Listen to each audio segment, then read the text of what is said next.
الحمد لله أستعينه وأستغفره ونعوذ بالله من شرور أنفسنا.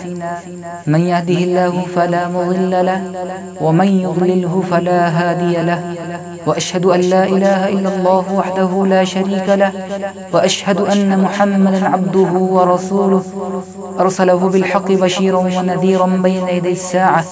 من يطيع الله ورسوله فقد رشد، ومن يعصيهما فإنه لا يضر إلا نفسه ولا يضر الله شيئا. أعوذ بالله من الشيطان الرجيم. إن الله وملائكته يصلون على النبي يا أيها الذين آمنوا صلوا عليه وسلموا تسليما.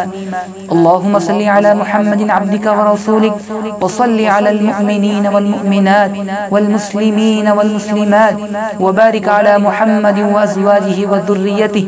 قال النبي صلى الله عليه وسلم: أرحم أمتي بأمتي أبو بكر رضي الله تعالى عنه، وأشدهم في أمر الله عمر رضي الله تعالى عنه، وأصدقهم حياء عثمان رضي الله تعالى عنه، وأقضاهم علي رضي الله تعالى عنه، وفاطمة سيدة نساء أهل الجنة رضي الله تعالى عنها، والحسن والحسين سيدا شباب أهل الجنة رضي الله تعالى عنهما، وحمزة أسد الله وأسد رسوله رضي الله تعالى عنه. اللهم اغفر للعباس وولده رضي الله تعالى عنهما مغفرة ظاهرة وباطنة لا تغادر ذنبا.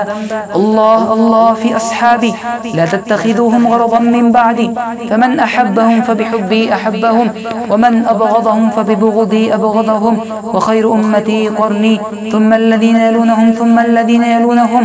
اللهم أيد الإسلام وأنصاره، وأذل الشرك وأشراره. اللهم وفقنا لما تحب وترضى، واجعل آخرتنا خيرا من الأولى. اللهم انصر من نصر دين محمد صلى الله عليه وسلم واجعلنا منهم، واخذل من خذل دين محمد صلى الله عليه وسلم ولا تجعلنا منهم.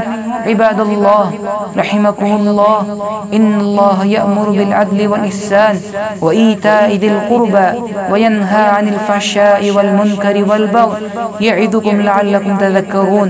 اذكروا الله العلي العظيم يذكركم، ودعوه يستجب لكم، ولذكر الله تعالى أعلى وأولى وأعز وأجل وأتم وأهم وأعظم وأكبر.